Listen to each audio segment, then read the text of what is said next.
کاروبار کے لیے میں وظیفہ بتا دیتا ہوں. وہ وظیفہ یہ ہے کہ صبح اٹھ کے جاگنگ کرو, پہلے تو فجر کی نماز پڑھو, پھر جاگنگ کرو, پھر پٹھان ہوٹل کے 2 پراٹھے کھاؤ. اس سے آپ کو ملے گی موٹیویشن. جب کاکڑ دن نہ ہو جائے گا. کاکڑ دن نہ سمجھتے ہو؟ نئے نئے لوگ آتے رہتے ہیں, پرانے بور ہو جائیں گے.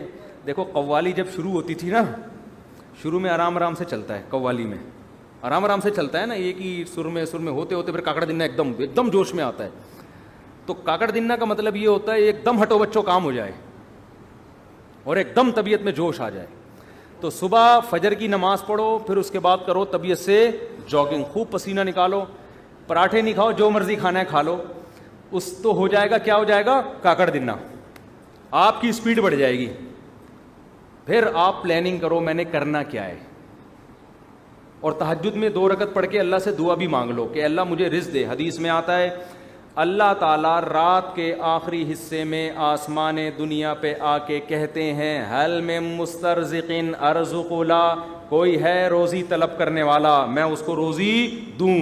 تو وظیفوں میں ٹائم ضائع کرنے کے بجائے اس وقت 2 رکعت پڑھ کے اللہ سے کیا مانگ لو, روزی مانگ لو.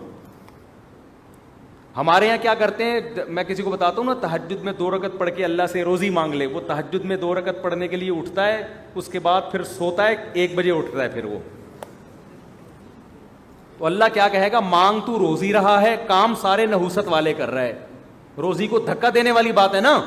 جو 1 بجے سو کے اٹھے گا, اور کراچی میں 2 بجے کسی کو فون کرتا ہوں, کہتے ہیں میں ناشتہ کر کے آ رہا ہوں, دوپہر 2 بجے میں کیا کر کے آ رہا ہوں, ناشتہ کر کے آ رہا ہوں. تو کاروبار گیا کہاں, تیل لینے. آپ کہہ سکتے ہو کہ میں فجر کے بعد جاگنگ کر کے رات کو تہجد میں 2 رکعت پڑھ کے اللہ سے دعا مانگوں گا, پھر فجر کے بعد جاگنگ کروں گا, پھر آپ کے مشورے پر 2 پراٹھے کھاؤں گا. اور کاکڑ دن 2 پراٹھے, یہ ویسے ہی کہہ رہا ہوں میں, مزہ آتا ہے کہنے میں یار, پتہ نہیں کیوں پراٹھے میں. باقی آپ جو مرضی کھاؤ, پراٹھے تو نقصان دیتے ہیں لیکن جو مرضی کھاؤ.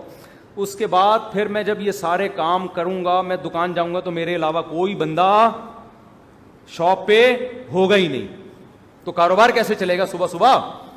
صحیح حدیث ہے بورک لامتی فی بکورہا, اللہ نے میری امت میں صبح کے وقتوں میں برکت. یہ میری بھی روٹین خراب ہوئی ہے, میری اپنی روٹین بھی خراب چل رہی ہے کراچی کی وجہ سے, لیکن اس کو سیٹ کرنے کی ضرورت ہے.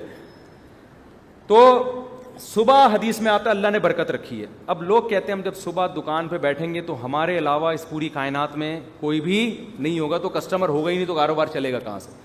تو بھائی صبح اٹھنے کا مطلب ضروری نہیں کہ دکان پہ جا کے بیٹھ جائیں. صبح آپ کاروبار کی پلاننگ کرنا شروع کر دیں بیٹھ کے. آپ انٹرنیٹ پہ بیٹھ جائیں کہ یار کیا چیز پروڈکٹ مارکیٹ میں چل رہی ہے جو سستی اٹھا کے مہنگی بیچ سکتا ہوں. کاروبار کا مطلب دکان میں بیٹھنا تھوڑی ہوتا ہے, پلاننگ بھی تو کرنی ہوتی ہے نا. تو کیا ہو گیا, تو صبح آپ بیٹھو, جب جاگنگ کر کے پراٹھے کھاؤ, چائے شائے نہیں پی لو تو بھی غلط ہے, لیکن پی رہے ہیں تو کیا کریں. تو جب آپ بیٹھ گئے تو اس کے بعد پھر آپ کیا کرو, پلاننگ کرو. پلاننگ کیسے کرو, ایک ڈائری لو اور پین لو. دیکھو یہ انسان کی نیچر ہے, میں نے بارہا تجربہ کیا ہے. موبائل کی ڈائری میں جب آپ پلاننگ کرتے ہو آپ کا دماغ نہیں چلتا. یہ کچھ قدرت کی طرف سے یہ ہے. دماغ انسان کا جب ہی چلتا ہے جب اس کے ہاتھ میں قلم ہو. اٹھائیے نا, قرآن میں بلا وجہ نہیں اٹھا لی. میں نے دیکھا ہے کہ میں اگر کمپیوٹر پہ کچھ لکھ رہا ہوتا ہوں نا, کوئی دماغ جیسے کتاب لکھنی ہے, کوئی مضمون لکھنا ہے, زیادہ دماغ نہیں چلتا کمپوزنگ میں. ادھر آپ نے پین اٹھایا اور ڈائری اٹھا کے لکھنا شروع کیا, دماغ چلنا شروع. پھر اس کو بے شک کمپوز کرا لو بعد میں. تو آپ پین اٹھاؤ, ڈائری اٹھاؤ اور لکھو کہ یار میں نے کاروبار کم کرنا کیا ہے. ہو سکتا ہے 6 ہفتے تک آپ سوچتے ہی رہو اور آپ کی سمجھ میں کچھ بھی نہ آئے. تو پھر آپ یہ سوچو کہ میں اپنی سمجھ میں لانے کے لیے کیا کرنا ہے پہلے میں نے, کہ میری سمجھ میں کچھ آئے. تو آپ یہ جملہ لکھو گے سوچ بچار کے کہ یار اس کے ماہرین سے میں نے مشورہ لینا ہے. سمجھتے ہو میں نے کیا کرنا ہے؟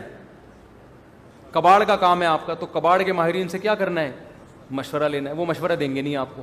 پاکستان میں ایسا ہوتا ہے کہ کسی کو کوئی بزنس آتا ہے تو مشورہ دے گا, نہیں دے گا تو غلط مشورہ دے گا.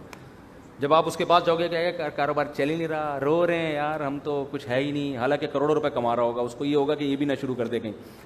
تو پھر آپ نے یہ لائن کا اضافہ کرنا ہے کہ مشورہ نہیں لینا, اس کو کاروبار کرتے ہوئے میں نے دیکھنا ہے. تو شیر شاہ مارکیٹ میں جاؤ, دیکھو کباڑ والے کیا خریدنے ہیں, یہ سارا سروے کرنا ہے میں نے. یہ سب چیزیں ڈائری میں, جو چیز سمجھ میں نہیں آ رہی تو وہ سمجھ میں کیسے آئے گی اس کے لیے الفاظ لکھو. سمجھتے ہو؟ اس سے انشاءاللہ وہ جو آپ نے تہجد میں دعا مانگی تھی اس کے اثرات ظاہر ہونا شروع ہو جائیں گے. تو تمہارا باپ بھی کرو. پاکستان میں جس کو کاروبار نہیں کر رہا نا وہ دنیا کا بہت بڑا بے وقوف ہے. یہاں گورے آ کے کر رہے ہیں کاروبار. ایک گورا کراچی میں ہے, اس کا کبھی میں انٹرویو لوں گا انشاءاللہ, مسلمان ہوا ہے وہ. اس نے کہا ہے کہ کراچی جس کی آبادی کتنے کروڑ ہو گئی, 2.5-3 کروڑ, وہ تو گورنمنٹ غلط وہ بتاتی ہے, زیادہ آبادی ہے, 1-8 کروڑ تو ہمارے گھر کے افراد ہوں گے.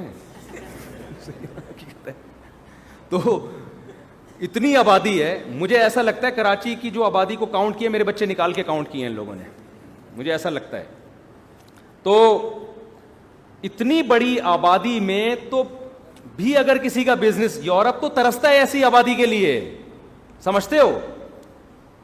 گورے ترستے ہیں یار, ہمیں ایسا کراؤڈ ملے کہیں ہم بزنس کریں. یہاں گورے آ کے کروڑ پتی بن گئے ہیں کراچی میں. تو کراچی میں اگر کسی کا کاروبار نہیں چل رہا ہے, اس کا مطلب وہ کاروبار کے علاوہ دنیا کا کوئی اور کام کر لے, وہ پھر کہیں بھی نہیں چل سکتا. میں نے صدر میں دیکھا گرمیوں میں ایک آدمی کولر لے کے بیٹھا ہوا ہے ٹھنڈے پانی کا, لاکھوں روپے کماتا ہے اس سے, کیونکہ صدر میں پانی چاہیے ہر آدمی کو. وہ کولر لے کے بیٹھا ہوا ہے, پلا رہا ہے, لے بھی پی لے, سارا دن 5 روپے کا پتہ نہیں 10 روپے کا گلاس بیچ کے اسی سے ٹھیک ٹھاک. گنے کے رس والوں نے پراپرٹیاں خرید لی ہیں یہاں پہ, گٹکے والے بحریہ ٹاؤن میں گھر لے رہے ہیں. جب آبادی زیادہ ہوتی ہے تو بزنس چھانگا مانگا کے جنگلات میں تھوڑی ہوگا, بزنس تو یہی ہوگا. سبزی منڈی میں جا کے دیکھو کیسے کروڑ پتی, ٹماٹر بیچ کے ارب پتی بن گئے ہیں. تو کراچی میں تو آپ نے مائنڈ استعمال کرنا ہے, کھوپڑی استعمال کرنی ہے, تو کھوپڑی بھی استعمال کرو, اور رات کو بیٹھ کے تہجد میں اللہ سے 2 رکعت پڑھ کے دعا مانگو.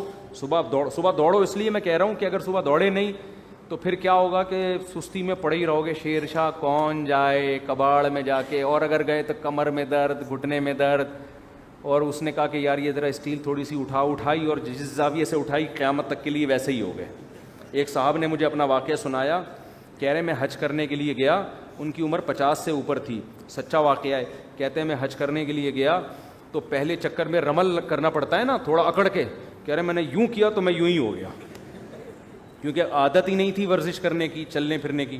کہہ رہے ہیں ایسا پٹھے میرا پہلے جھٹکے میں ہی اٹکے ہیں, اکڑے ہیں, کہ اس کے بعد میں کافی ٹائم لگا دوبارہ نارمل کنڈیشن میں آنے میں. مالشیں ہوئی, پتہ نہیں میڈیسن لیے, پھر جا کے وہ رمل ہی رہا ان کا. اب تک میرا خیال ہے رمل ہی ہوتا ہے ان کا, گھر میں بھی رمل کرتے ہوئے آئے ہو. تو یہ حال ہو جاتا ہے انسان کا. تو اس لیے میں کہہ رہا ہوں صبح دوڑو گے تو ذرا فائدہ ہوگا. تو یہ وظیفہ میں نے آپ کو بتا دیا, اس پر عمل کریں. پھر بھی پیسہ نہیں آیا تو اس کا مطلب اللہ نے آپ کی قسمت میں کیا لکھی ہوئی ہے, غربت. پھر وہ نجومی والا واقعہ سوچا کریں کہ ایک نجومی کے پاس گیا غریب آدمی کہ بھائی میرے پاس پیسہ یہ کیا ہے, میں بہت پریشان ہوں غربت سے. اس نے کہا, اور لکیریں دیکھ کے کہا 10 سال اور پریشان رہیں گے آپ. یہ خوش ہو گیا کہ پھر اس کے بعد شاید پیسہ آ جائے. اس نے کہا پھر پیسہ آئے گا. اس نے کہا نہیں, پھر آپ کو غربت کی عادت ہو جائے گی, پریشانی ختم ہو جائے گی. تو آپ اس طرح سے بزنس کریں, یا تو پیسہ آ جائے گا ورنہ آپ کو کھجل خواری کی عادت پڑ جائے گی. یہ بھی ٹھیک ہے, کیا خیال, اس کا اپنا مزہ ہے بھائی.